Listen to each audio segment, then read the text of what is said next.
Gandang umaga po sa lahat ng tagapakinig. Pag-aaralan po natin ngayon ang huling bahagi ng ating talakayan sa maikling kwento.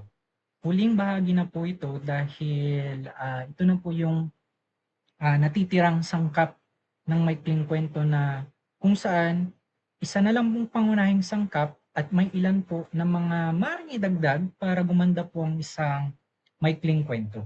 So mabilis lamang po ito, hindi po siya kasing komplikado ng mga nauna nating paksa at hindi po siya masyadong siksik. Kaya panoorin po natin siya hanggang dulo. Mahalaga po ito kahit na panghuli na dahil ito po yung bubuo doon po sa mga sangkap ng maikling kwento para nang sa ganun po matapos po ninyo ang inyong panghuling or ang inyong performance task. So panoorin po natin ha. So pag-usapan po natin ang tagpuan at iba pang sangkap ng maikling kwento.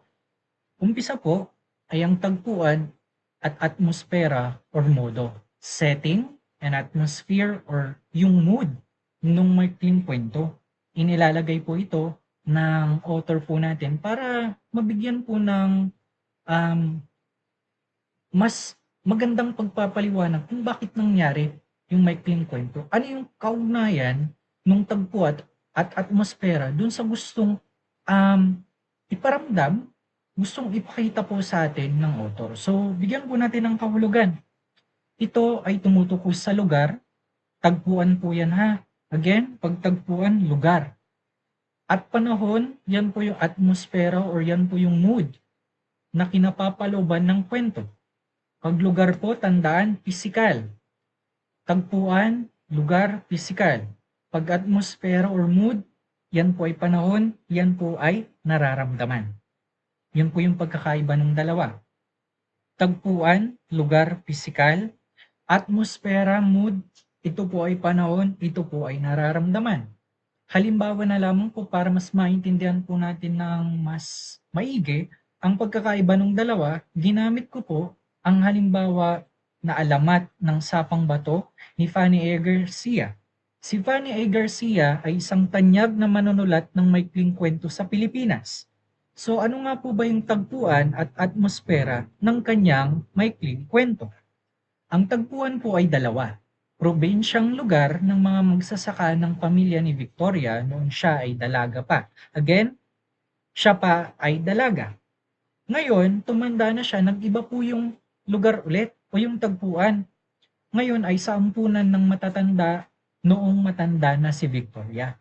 So maaari na magkaroon ng isa, dalawa, tatlo, or apat na tagpuan. Didepende po yan sa kung ano nga po ba yung konteksto. Ano nga po ba yung nangyayari doon sa kwento. Didepende po yan ha. Dito, dalawa. Probinsyang lugar ng magsasaka at ampunan ng matatanda.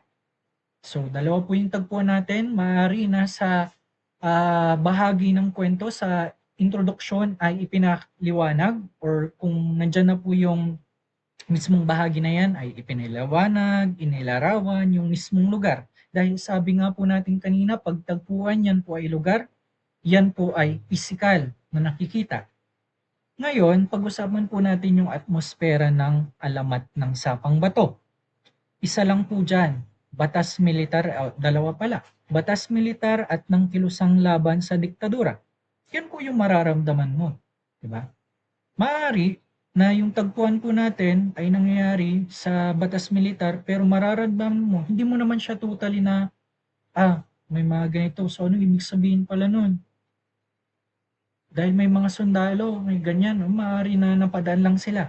Pero ang pinaka-atmosphere, ang pinaka-panahon ng may kwento na yan ay kung saan ipinatupad po yung batas militar, yung martial law at ng kilosang laban sa diktadura. Makikita mo yan kasi, yung atmosphere, mararamdaman mo, may mga sundalo, may mga nagrarally, so anong natatakot ka, diba? Nag-aalala ka, dahil merong atmosphere na kung saan may batas militar. Ulitin po natin, tagpuan, nakikita, yan po ay lugar, yan po ay pisikal. Pagpanahon po, yan po ang atmosfera, yan po ang mood ng kwento, nararamdaman po yan. Ngayon pag-usapan po natin, yun po yung huling pangunahing sangkap ng maikling kwento. So tapos na po tayo sa mga pangunahing sangkap. dadako na po tayo sa mga pwede pa nating ilagay para mas gumanda yung kwento. Para hindi lang yung 5, yung pinaka-importante, ay yung pinaka magpapaganda ng kwento. Ito, pwedeng idagdag, pwedeng hindi. Maliwanag po. Una po dyan ay parikala, ironya or irony. Ito ang direktang nagbibigay ligalig sa mambabasa kaugnay ng mga partikular na tauhan, na ikakabit ang kanyang emosyon sa damdamin ng tauhan at dahil dito, nahihila ang manunulat, ng manunulat ang mambabasa na ipagpatuloy at tapusin, basahin ang kanyang kwento. Inilalagay po ang parikala, ironya or irony, para nang sa ganun, mahook mo, mahila mo, na basahin ng mambabasa ng tuloy-tuloy yung kwentong naisulat mo as an author. Inilalagay mo ang irony para magkaroon ka ng pangkuhula sa kanila. Anong ibig sabihin kaya nun? Bakit nangyari yun? Diba? So, yan yung nilalagay mo na damdamin sa kanila. Diba? Na hindi, may ganun na feeling pag binabasa nila yung kwento mo. Again, ulitin po natin, parikala, ironya, or irony. Ito ang direktang nagbibigay ligalig.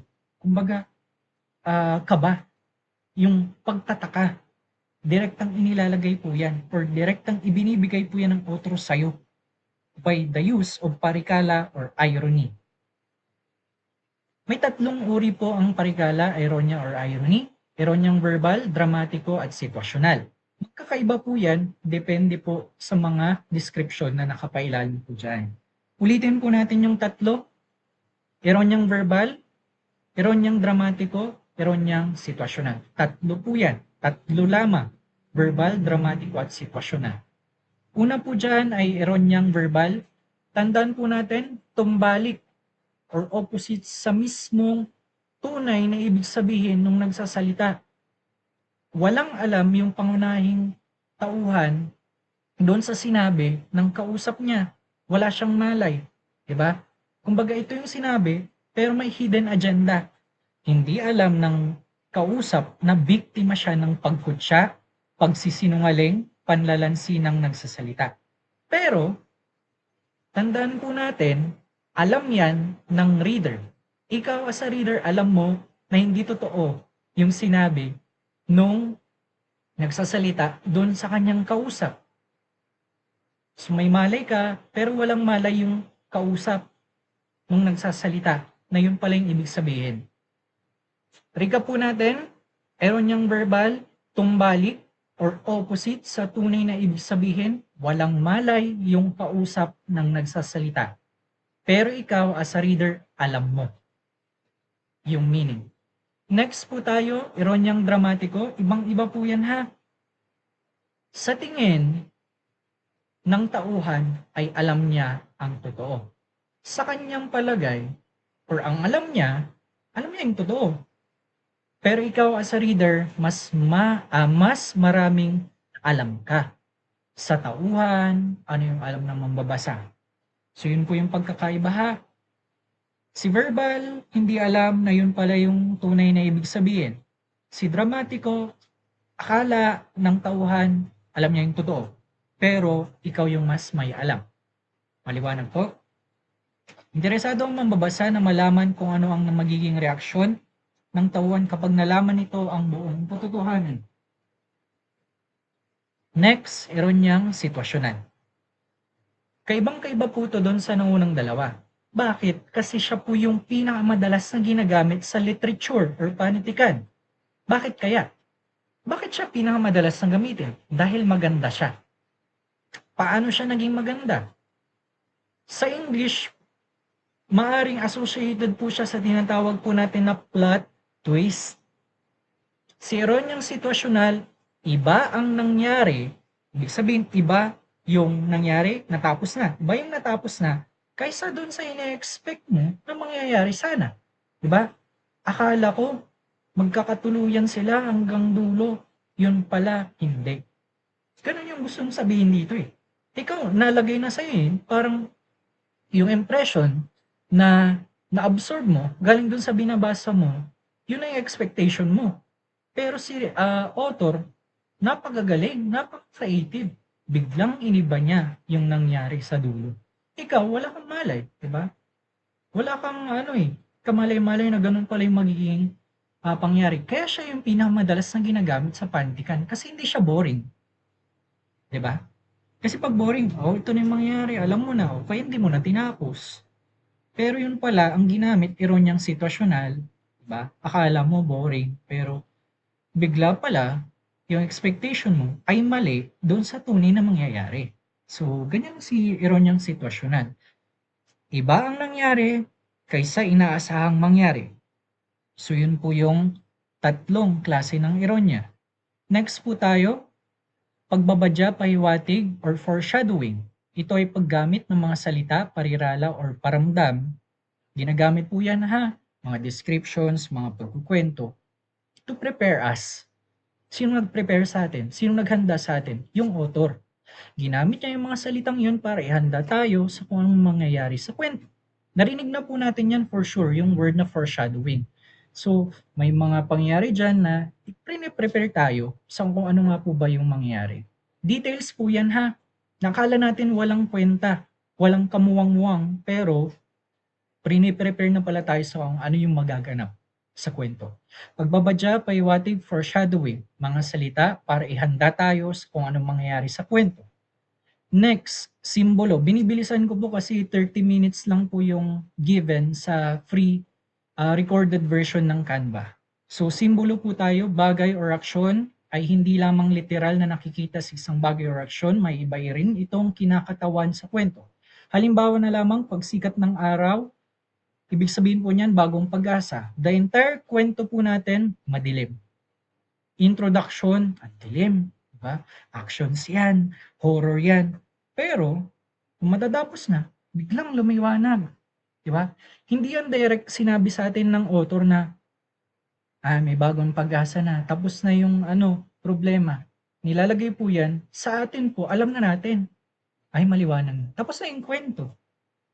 Di ba po? That's symbolism. Another example po na madalas ginagamit, masaya yung family, masaya, sala, biglang may nakatabing ng picture ng pangunahing tauhan, yung tatay, yung nanay, nabasag. Alam po natin na may mangyayari na may mamamatay, na may bad or negative na mangyayari. That's simbolo. Bagay or actions po yan na kinakatawan ng kwento na hindi po literal yung ibig sabihin niya. That's simbolo. Next, motive. Pag sinabi po natin motive, iba po yan sa simbolo. Si motive po, yan po yung pag-uulit ng temang umiiral sa akda. Halata po yan. Lutang, madaling mapansin, ang motive. Malaki ang ginagampanan sa paglalarawan sa katangian ng akda. Tungkol saan yung akda? Ano yung tema? So ginagamit po yung motive para ipaintindi po sa atin, ito pala yung tema ng kwento. Kagaya ng nasa halimbawa po natin, halimbawang akda ni Ellie R. Gibb III, nakasal. Ang motive po, yung mga inuulit-ulit po na tema, pag-akyat baba, pagtaas at pagbagsak ng saranggola, pagtaas at pagbaba ng araw, pag-akyat at pagbaba ng bundok. So paulit-ulit po yan sa kwentong kasal. Hindi po natin totally or hindi po directly sinasabi ni author na ginamit ko yung mga yan para ipaintindi sa'yo ng tema ng kwentong isinulat ko ay panlalamig ng relasyon ng mag-asawa. Ginamit ko yan para step by step, kumbaga part by part, little by little, maintindihan mo na kaya pala ganun yung mga nangyari. Kasi tungkol pala yung kwento sa panlalamig ng relasyon ng mag-asawa. Diba? Maganda yung kinalabasan ng kwento. Diba? Dinaan ng author sa mga pangyayari na yan, sa mga motive na yan, for us to understand na ang tema pala ng kwento ay ito. Diba? Kaya maganda rin na naglalagay tayo ng motive. Maganda rin naglalagay tayo ng simbolo at ng mga pahiwatig.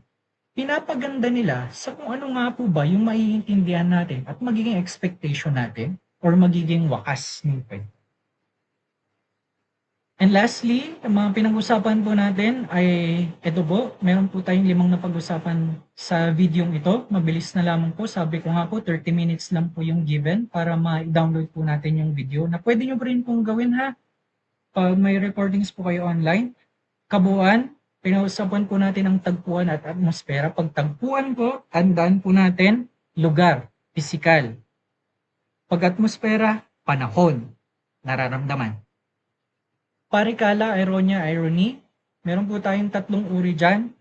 Verbal, dramatiko, at situasyonal. Ang pinakaginagamit, situasyonal. Dahil iba ang nangyari doon sa inaasahang mangyayari sa kwento. Nandyan din po ang pagbabadya, paiwatig, or foreshadowing. Gumagamit ang author na mga salita, na mga parirala, ng mga paramdam para ihanda ang mambabasa sa kung anong mangyayari sa kwento. Sa kung ano ang magaganap. Simbolo, bagay or actions na may hindi literal na kahulugan pag binabasa natin yung kwento. Halimbawa, pagsikat ng araw, bagong pag-asa. Motive, yan po yung inuulit-ulit para maintindihan po natin yung tema ng kwento. Yan po yung mga pinag-aralan po natin. Yan po ang mga bahagi ng Aralin 7, tagpuan at iba pang sangkap ng maikling kwento. Panoorin nyo po ang video ng paulit-ulit kung medyo may ilan po na hindi malinaw para nang sa ganun po mas maintindihan nyo po siya. So yun lamang po ang ating Aralin 7. Pasensya na po kung mabilis ang ating delivery kasi nga po 30 minutes lang po yung given time for free at downloadable na video recorded sa Canva. So maraming salamat po sa pakikinig